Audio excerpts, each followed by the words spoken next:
우리 목사님께서 말씀해 주셨던 것처럼 예수님은 우리에게 원하십니다 라는 그런 제목으로 말씀을 같이 듣고 하나님 앞에 다시 한번 결단하며 나가는 시간 갖기를 원합니다.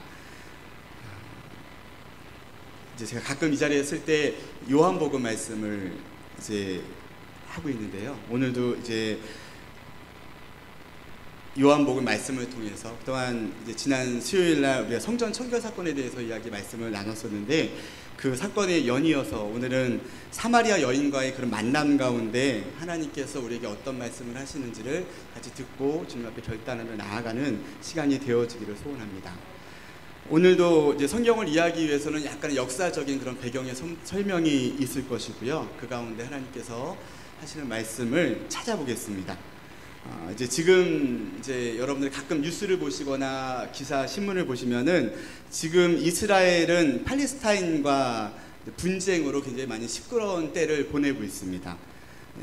아직도 한국 사람들이 많이 이스라엘로 성지순례를 가기는 하지만요, 때로는 관광지니까는 별 문제 없을 거야 라고 생각하면서 갈지라도 우리가 모르는 곳에서는 그 바로 옆에서는 참 많은 위험과 긴장이 도사리는 곳이 이스라엘이라는 그런 나라입니다. 전 세계적으로 볼 때 한국을 바라보는 시각도 저희 대한민국에서 금방 전쟁 나는 거 아니야 라는 그런 불안감이 요즘은 좀 덜하지만 한참 외국인들의 입에서 있었던 것처럼 우리가 이스라엘 볼 때도 저기 너무 위험한 곳 아니야 라는 그러한 이미지가 너무 강하게 박혀 있는 것을 보게 됩니다. 어떻게 보면 굉장히 중동의 문제거리, 핫 이슈이면서도 그 지역의 골칫거리가 되고 있는 곳이 바로 중동입니다.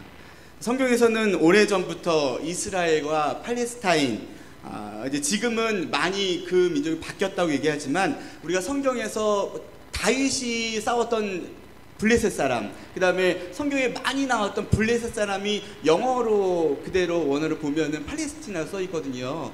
같은 종족은 아니지만 우리가 그 사람들을 볼 때 팔레스타인, 블레셋 사람이라고 여러분이 같이 연결해서 생각을 해보셔도 좀 더 이해하시기가 편하실 거라고 생각을 합니다.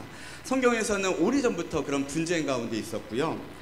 이러한 분쟁이 지금 시대에서는 조금 더 팔레스타인, 그러니까는 블레셋보다도 이스라엘에 문제가 있는 거 아니냐라고 일반적인 국제사회에서는 보기도 합니다. 예수님 시대로 거슬러 올라가서요, 예수님 당시에는 로마의 지배하에 있었습니다. 수차례 로마의 반란을 꿈꾸고 혁명을 일으켰던 사건들이 역사책에서 여러 군데 기록을 하고 있는데요. 대표적으로 예수님 당시에 열심당원이라는 그런 분파가 있었습니다. 젤로딘이라고도 표현을 하고요. 항상 반란을, 로마의 압제하에 있었기 때문에 반란을 꿈꾸고 있었다고 합니다. 예수님의 제자 중에서 베드로 말고요, 다른 시몬이라는 이름을 쓰는 그런 제자가 있었는데 그 제자가 가나안 열심당원이라는 그런 기록이 있습니다. 이들 열심당원은 시칼이라고 표현을 했는데요, 불려졌는데요, 항상 품에 칼을 품고 있었다고 합니다. 그리고는 품고 있다가 옆에 매국노가 지나가면 칼로 확 찌르고는 도망가는 그런 역할을 했던 그런 열심당원이 있었다고 합니다. 이런 사건 가운데서 예수님이 예루살렘에 입성하시면서 예언하셨듯이 예루살렘이 완전히 멸망하게 됩니다. 그것이 AD 70년경에 예루살렘 나라 자체가 로마에 의해서 아예 점령이 되는 그런 사건이 보게 됩니다. 이스라엘의 반란으로 로마의 디도 장군이 예수님의 예언처럼 돌 하나에 돌 하나도 세워지지 남아지지 않도록 멸망을 당하고요. 그래서 이스라엘 나라는 그때부터 자체가 없어지게 됩니다. 그리고는 남아있던 사람들은 뿔뿔이 흩어지게 되고요.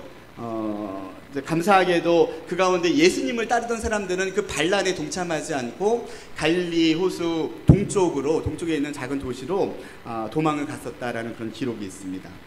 이렇게 멸망을 한 지금 이스라엘 땅에 오래전부터 아까 말씀드렸던 그런 팔레스타인 블레셋 사람들이 정착을 하면서 살게 되고요. 물론 예수님 시대에 그 전부터 살고 있었던 그런 사람들이 있었고, 이스라엘이 멸망된 후에 거의 2000년 넘게 살아오다가 1948년에 갑자기 이스라엘 사람들이 그곳에 들어와서 국가를 선포하게 됩니다. 그리고는 팔레스타인 사람들을 다 쫓아내게 되거든요.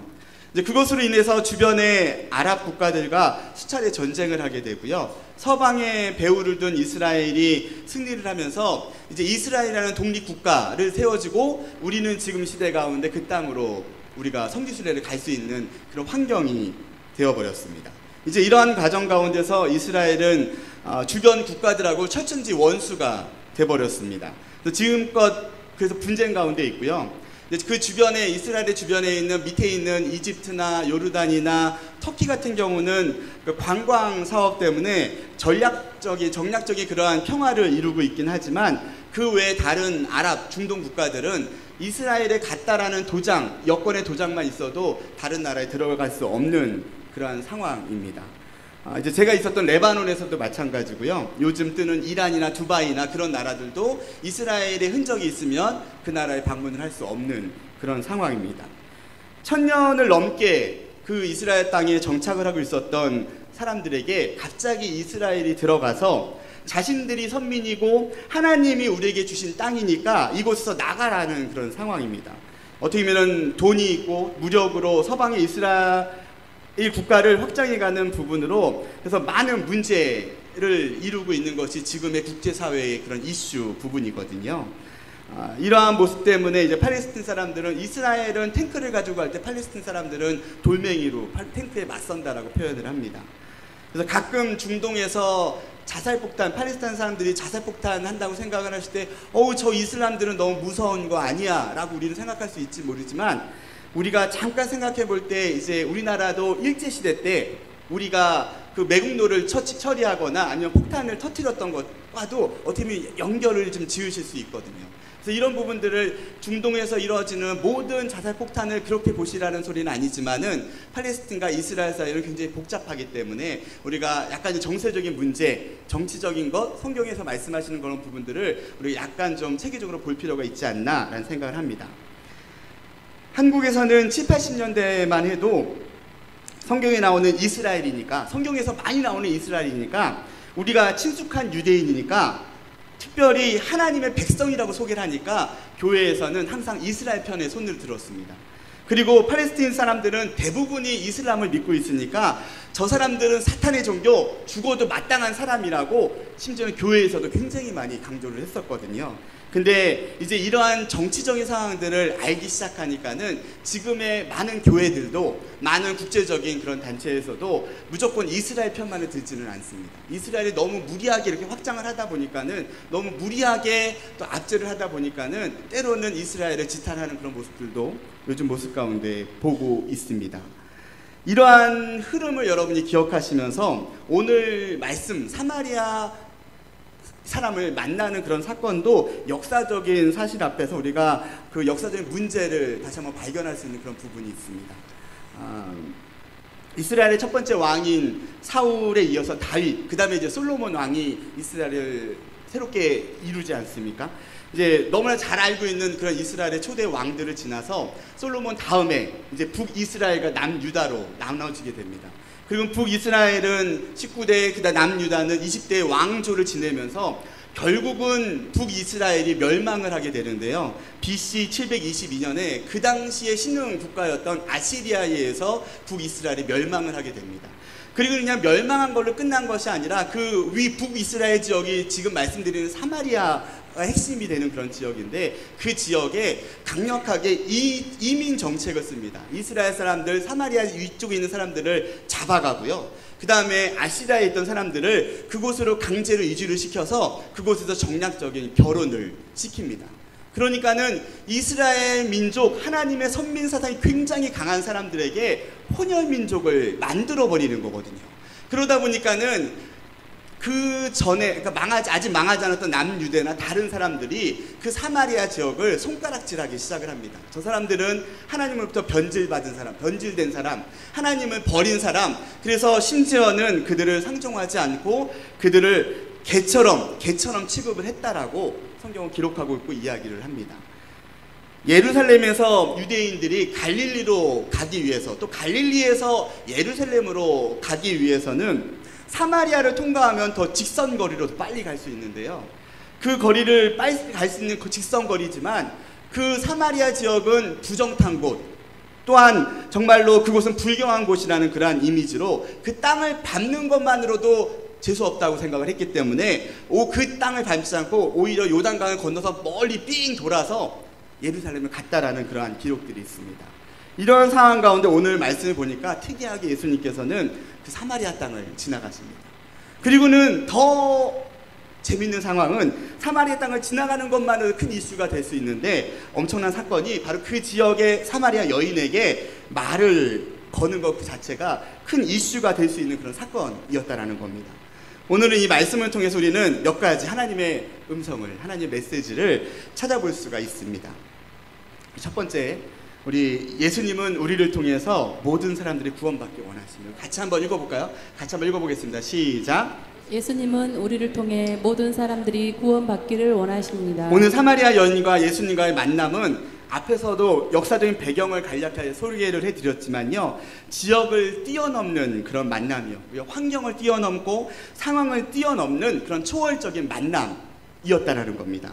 이러한 만남이 되었을 때 진정한 한 영혼을 구할 수 있고 그 만남을 통해서 한 알의 씨앗이 정말 수많은 열매를 맺히는 그런 사건들이 오늘 이 사마리아 여인과의 만남의 사건 가운데 나타난다라는 겁니다.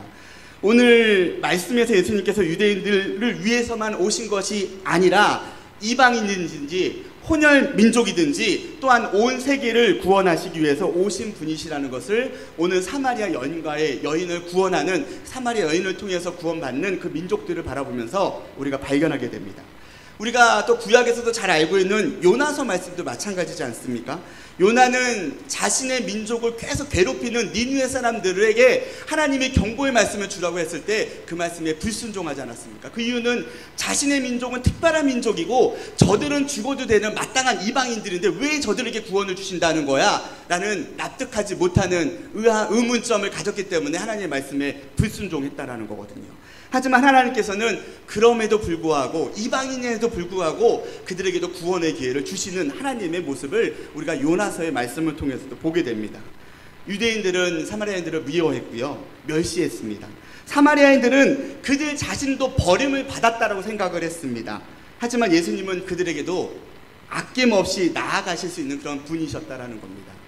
혹시나 오늘 말씀에 비추어 볼 때 우리 주변에 저 사람은 절대 구원받을 수 없어 라고 여러분이 단정 짓는 그런 사람이 있습니까? 믿는 사람들을 괴롭히고 도적질하고 강도짓하고 너무나도 악해서 아마 저 사람은 하나님이 버리셨을 거야 라고 여러분들이 생각하시는 분이 있습니까? 중동에 이제 IS가 요즘은 많이 정리가 됐다고 얘기하지만 IS가 나타나서 그 행위가 너무 악하기 때문에 많은 사람들이 정말 치를 떨면서 정말 사탄의 종교, 저들은 정말로 지옥에 갈 수밖에 없는 나쁜 XX야 라고 욕을 많이 했는데요, 그럼에도 불구하고 그들도 하나님을 사랑하는 대상이라는 거거든요. 우리가 판단할 뿐이 아니라 정말 우리가 생각하기에는 이해 안 되고 납득이 안 되는 그 사람일지라도 정말 그 사람도 하나님이 사랑하는 사람이고 그들이 변화되어서 하나님 앞에 돌아가야 되는 그런 필요가 있다는 것을 오늘 말씀을 통해서 주님께서 우리에게 보여주십니다. 정말 우리는 누구든지 우리의 판단이 아니라 그들을 위해서 우리가 기도해야 되고요, 정말 우리의 생각으로는 아니라고 고개를 절레절레 흔들지라도 우리가 기도하면서 정말 아닐지라도 그들을 위해서 기도하면서 정말 그들이 회개하기를, 그들이 하나님 앞에 돌아서기를 기도해야 되는 것이 우리의 사명이라는 겁니다. 도저히 용서하지 못할 그 누군가가 있다면 이제는 우리가 예수님의 이름으로 용납하고 기도해 보시겠습니까? 이러한 용기가 바로 기적을 체험하게 될 것입니다. 정말 나는 할 수 없지만 내가 주님과 함께 동행하기 때문에 우리가 주님 안에서 그들을 용서하고 그들을 위해서 기도하는 그러한 필요가, 그런 자세가 우리 신앙 가운데 필요하다는 겁니다. 두 번째로 같이 보기 원하는 것은 예수님은 우리의 삶 속에 생명을 살리는 대화를 원하십니다. 같이 한번 읽어보겠습니다. 예수님은 우리의 삶 속에 생명을 살리는 대화를 원하십니다. 우리 요한복음 4장 11절 15절 말씀을요 다시 한번 같이 한번 읽어보는 그런 시간을 갖기 원합니다. 우리 4장 11절 15절인데요 좀 길기 때문에 교독하겠습니다. 제가 한 절 읽고 여러분들 한 절 읽고요. 여자가 이르되 주여 물 기를 그릇도 없고 이 우물은 깊은데 어디서 당신이 그 생수를 얻겠사옵나이까? 우리 조상 야곱이 이 우물을 우리에게 주셨고 또 여기서 자기와 자기 아들들과 짐승이 다 마셨는데 당신이 야곱보다 더 크니이까. 예수께서 대답하여 이르시되 이 물을 마시는 자마다 다시 목마르려니와 내가 주는 물을 마시는 자는 영원히 목마르지 아니하리니 내가 주는 물은 그 속에서 영생하도록 솟아나는 샘물이 되리라. 여자가 이르되 주여 그런 물을 내게 주사 목마르지도 않고 또 여기 물 기르러 오지도 않게 하옵소서. 아멘. 이 말씀을 가지고 예수님은 우리의 삶 속에 생명을 살리는 그런 대화를 원하신다라는 제목으로 말씀을 계속 이어가겠습니다. 오늘 말씀은 예수님과 사마리아 여인과의 그런 대화였습니다. 대표적으로 사마리아 여인과의 대화는 가장 주목할 그 주제는 물이었습니다. 사마리아 여인도 물에 대해서 얘기하고 있고요. 예수님도 물에 대해서 말씀하고 계십니다. 그런데 재미있는 것은 같은 주제, 사마리아 여인도 예수님도 물에 대해서 얘기하고 있지만 정작 같은 이름의 다른 주제를 설명을 하고 있습니다. 예수님은 그 물을 통해서 영적인 그런 대화를 하고 계시고요. 사마리아 여인은 철저히 육적인 그런 인간적인 관점의 대화를 시도하는 것을 오늘 말씀을 통해서 우리가 보게 됩니다. 오늘의 말씀을 통해서 우리는 우리의 모습이 어떤지를 돌아보는 그런 시간들이 되었으면 좋겠습니다. 여러분이 혹시나 교회에서나 또한 교회에서의 대화나 또한 그 다음에 세상에서의 그런 대화에서 혹시나 정확히 선을 긋고 계십니까? 교회에서는 굉장히 영적인 그런 대화를 해야 되고 세상에서는, 직장에서는, 학교에서는 또한 가정에서는 철저하게 세상적인, 육적인 그런 대화를 하고 계시지 않느냐라는 그런 질문을 하고 있습니다. 예수님께서는 안 그러셨다라는 겁니다. 어떤 상황에서도 어떠한 환경에서도 영혼을 구원하시기 위한 그런 대화를 하셨고 그것이 곧 영적인 대화로 이루어졌다라는 겁니다. 우리는 신앙생활하면서 때로는 이원론적인 삶을 사는 오류를 범하기도 합니다. 교회 일은 무조건 거룩한 것이고 우리의 직장이나 가정이나 다른 것들은 악하거나 덜 거룩하다라고 생각하는 그런 사람들도 있다라는 겁니다. 우리는 교회에서건 하지만 우리는 교회에서건 가정에서건 직장에서건 영적인 삶을 살라고 오늘 말씀을 통해서 주님께서 보여주십니다. 주님과 동행하고 또한 우리가 주님과 함께하면 정말 교회 따로 세상 따로의 삶이 아니라 우리가 어디에 가든지 정말 거룩한 삶의 모습을 살아야 된다라는 겁니다. 예수님께서 마태복음 5장에 너희는 세상의 소금이니 너희는 또한 세상의 빛이라고 말씀하시고 계십니다. 여러분이 기독교인이기 때문에 크리스찬이기 때문에 앞으로 여러분이 빛이 되라고 소금이 되라고 말씀하시는 게 아니라요. 주님이 우리가 동행하고 계시면 이미 여러분의 있는 것 자체로 여러분 이미 빛이라니까요. 이미 여러분은 이미 소금의 삶을 살고 있다라니까요. 나는 못 느껴도 주님이 나와 함께 하시면 여러분이 존재하는 것 자체만으로도 이미 빛이고 소금의 삶을 살고 있다라는 겁니다. 그것이 교회에서만요? 그게 아니라요. 여러분의 가정에서도 여러분의 직장에서도 여러분이 어디를 가시든지 여러분이 이미 빛이 돼 있으셔야 됐고 여러분이 이미 소금이 돼 있으셔야 한다라는 겁니다. 우리가 가는 곳곳마다 그것이 어둡다면 정말 우리가 있는 듯 없는 듯 그냥 존재의 유무를 모르는 것이 아니라 여러분이 잠잠히 있을지라도 그곳 가운데 빛의 삶을 사셔야 되고요. 소금의 삶을 살고 계셔야 된다는 겁니다. 그러고 계십니까? 그러한 삶을 살고 있냐라는 것을 우리가 다시 한번 돌아보는 그런 시간이 되었으면 좋겠습니다. 자, 우리는 어떠한 대화를 하고 있느냐 다시 본론으로 들어왔습니다. 함부로 다른 사람들을 판단하고 있지 않습니까? 남의 험담하는 걸 즐거워하고 있지 않습니까? 하나님의 방법이 아니라 세상의 방법을 쫓아가는 그런 대화를 우리가 하고 있지 않느냐라는 겁니다.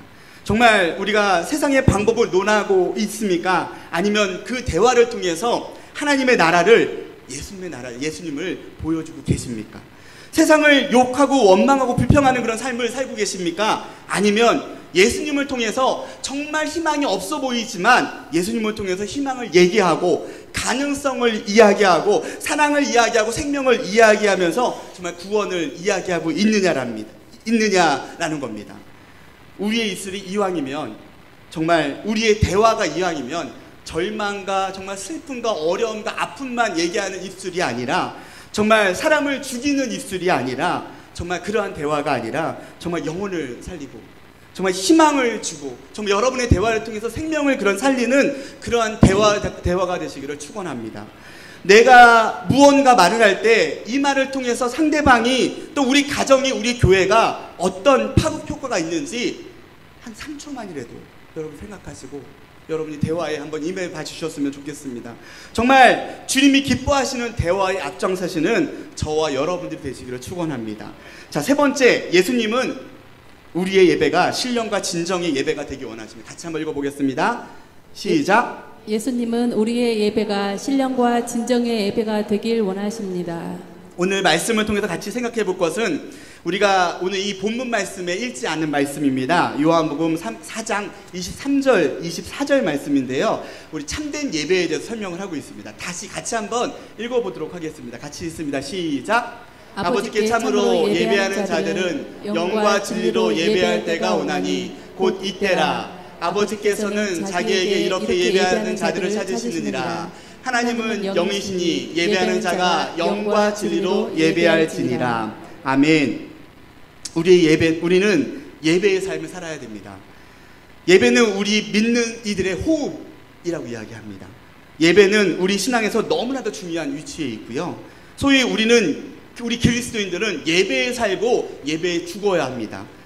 즉 예배는 하나님 예수님을 만나고 그분께 우리의 마음을 고백하고 감사로 화답할 수 있는 그런 너무나도 귀중한 그런 시간들이라는 겁니다. 그런데 오늘 말씀해 보니까 하나님께서 참으로 신령과 진정에 예배하는 사람을 찾으신다라고 말씀하고 계십니다. 또한 우리는 예배할 때 신령과 진정으로 예배한다라고 오늘 말씀에서 소개하고 있습니다. 신령과 진정으로 어떻게 하는 걸까요? 우리가 로마서 12장 1절 말씀에 보면요, 그러므로 형제들아 내가 하나님의 모든 자비하심으로 너희를 권하노니 너희 몸을 하나님이 기뻐하시는 거룩한 산제사로 드리라. 이는 너희의 드릴 영적 예배니라 라고 말씀하고 계십니다. 또한 고린도전서 15장 44절 말씀해 보니까 육의 몸으로 심고 신령한 몸으로 다시 사나니 육의 몸이 있은즉 또 신령한 몸도 있다라고 말씀으로 우리에게 보여주고 계십니다. 오늘 말씀의 신령과 진정으로 우리가 보고 있는 지금 이 개정판에서는요, 헬라어에 좀 더 근접하기 위해서 영과 진리로라고 이렇게 해석을 해놨는데요. 이걸 좀 쉽게 설명을 하면 성령과 진리 안에서라고 해석을 할 수가 있거든요. 그러면 좀 더 쉽게 이해하실 수 있을 것 같습니다. 우리의 인간의 노력, 방법의 예배가 아니라요, 철저히 성령함의 인도함을 받는 그런 예배를 드려야 된다라고 말씀을 설명하고 있다라는 겁니다. 또한 진리는 바로 요한복음 14장 6절에 주님께서 말씀하시지 않았습니까? 내가 곧 길이요 진리요 생명이라고 말씀하셨던 것처럼 진리이신 예수님 자신을 소개하셨듯이 철저히 예수님 중심의 예배를, 성령님의 인도하심 가운데 예수님의 중심의 예배를 드리는 것이 하나님 기뻐 받으시는 그런 예배라고 설명해 주고 계십니다. 정말 예배의 주인은 오직 주님, 오직 예수님이시라는 겁니다. 예수님만이 우리의 찬양을 받으셔야 되고, 예수님만이 우리의 예배의 중심이 되어야 되고, 예수님만을 바라보는 그런 예배가 되어야 된다라는 겁니다. 우리가 찬양도 하고요, 기도도 하고, 또 말씀도, 또 성령의 온전히 인도하신 가운데서 예수님만을 높여드리는 모든 순서가 되어야 한다라는 겁니다. 예수님을 기억하고 예수님을 바라볼 수 있는 그런 예배가 참된 예배라고 오늘 말씀 가운데 소개를 하고 있습니다. 우리는 예배를 사모합니다. 그런데 우리가 드리는 예배의 목적이 무엇입니까? 우리는 진정한 예배 가운데 여러분들은 있으십니까? 지금 우리가 예배를 드리고 있는데요, 정말 하나님이 기뻐 받으시는 예배를 드리고 계십니까? 혹시 여러분의 마음 가운데 다른 걱정 가운데 다른 문제 가운데 집에 놓고 온 뭔가가 더 떠오르고 있다면 하나님 기뻐하시는 예배가 아니라니까요. 우리는 성령의 온전한 인도하심 가운데 주님을 바라보는 그런 예배를 드려야 된다니까요. 혹시나 우리의 습관적인 예배 가운데 있지 않습니까? 혹시 사업이 잘 되기 위해서 예배 드리신 분 있지 않습니까? 혹시 가정이 잘 되기 위해서, 성공하기 위해서 예배를 드리는 분 있지 않습니까? 건강을 찾기 위해서 예배 드리는 분 있지 않습니까? 축복받기 위해서 예배 드리는 분 있지 않습니까? 아니라니까요. 우리 예배는 정말 하나님이 목적이 되고 하나님을 바라보는 그런 예배가 최우선시 되어야 된다라는 겁니다. 하나님께 영광 돌리는, 하나님을 바라보는, 성령의 인도함 받는, 예수님만을 바라보는 예배가 되었을 때 하나님께서 우리에게 사업의 축복도 주시는 것이고 가정의 축복도 주시는 것이고 놀라운 은혜를 부어주시는 것이지, 우리가 사업도 성공해야지, 우리 가정의 건강을 위해서 이것 더 주세요라는 그런 마음으로 잘못된 순위가 바뀌면 그 예배는 하나님이 기뻐 받으시지 않는 그런 예배가 될 수밖에 없다라는 겁니다. 우리가 구약에서 가인과 아벨의 예배를 너무 잘 알고 있지 않습니까? 하나님께서는 그 중심을 보시는 예배입니다. 예배의 겉모습이 아니라 여러분의 중심 가운데 정말 주님이 계신지, 정말 주님을 높여드리기 원하시는지를 주님께서 아신다니까요. 또 우리가 너무나 잘 알고 있는 사울 왕의 제사를 알고 있지 않습니까? 자신이 전쟁 가운데 이기기 위해서 정말 자기가 드릴 위치도 안 되는데 자기가 급한 마음에 예배를 드리면 이길 수 있을 것 같으니까 자기가 먼저 드렸던, 그래서 하나님 앞에 버림을 받았던 사울 왕의 예배 제사를 우리가 기억하고 있지 않습니까? 바로 우리의 예배가 지금 이 순간 하나님 앞에 어떻게 나아가야 되는지 우리가 고민하면서 고백하면서 나아가는 그런 예배의 시간이 되어지기를 소원합니다. 마지막으로 사울의 잘못된 제사에 사무엘의 대답으로 오늘 말씀을 이제 마무리하려고 합니다. 우리 사무엘상 15장 22절 말씀인데요. 같이 한번 읽어볼까요? 같이 한번 읽어보겠습니다. 시작! 사무엘이 이르되 여호와께서 번제와 다른 제사를 그의 목소리를 청종하는 것을 좋아하신 같이 좋아하시겠나이까? 순종이 제사보다 낫고 듣는 것이 순양의 기름보다 나으니. 아멘. 이 말씀을 통해서 우리에게 말씀하고 계십니다. 여러분 주님 앞에, 하나님 앞에 예배 가운데 순종하고 계십니까? 정말 우리한테 예배하라고 말씀하시고 우리가 이 땅 가운데 빛과 소금이 되라고 말씀하셨고 우리에게 사랑하라고 말씀하셨는데 그 말씀 가운데 순종하고 계십니까? 이 시간 주님 앞에 다시 한번 돌아보는 그런 시간이 되었으면 좋겠습니다. 예수님을 초점에 맞추고 예수님처럼 따라가면서 예수님께 순종하는 삶의 예배, 하나님의 음성을 듣는 그런 예배를 드리시는 덕양중앙교회 성도 여러분들이 되시기를 축원합니다. 철저히 성령의 인도하심 가운데 예수님을 중심에 두시고 매일매일 주님과 만나는 그런 예배의 삶을 사시는 저와 여러분들이 되시기를 축원합니다. 자, 이제 정리하겠습니다. 목사님 같이 정리해 보도록 하겠습니다. 자, 첫 번째 우리 같이 띄워주시면요. 예수님은 같이 읽어보겠습니다. 시작! 예수님은 우리를 통해 모든 사람들이 구원받기를 원하십니다. 예수님은 우리의 삶 속에 생명을 살리는 대화를 원하십니다. 세 번째, 예수님은 우리의 예배가 신령과 진정의 예배가 되길 원하십니다. 바로 이것이 주님이 주시는 행복이고요. 바로 주님이 주시는 그런 축복입니다. 또 내가 살고 우리 가정이 살고 우리 교회가 사는 길, 우리 나라와 민족이 살 수 있는 그 길입니다. 우리 다 함께 주님이 원하시는 그 길에 같이 걸어가시겠습니까? 이와 같이 주님이 우리를 통해서 일하시기를 원하십니다. 우리 같이 하나님 앞에 기도하겠습니다.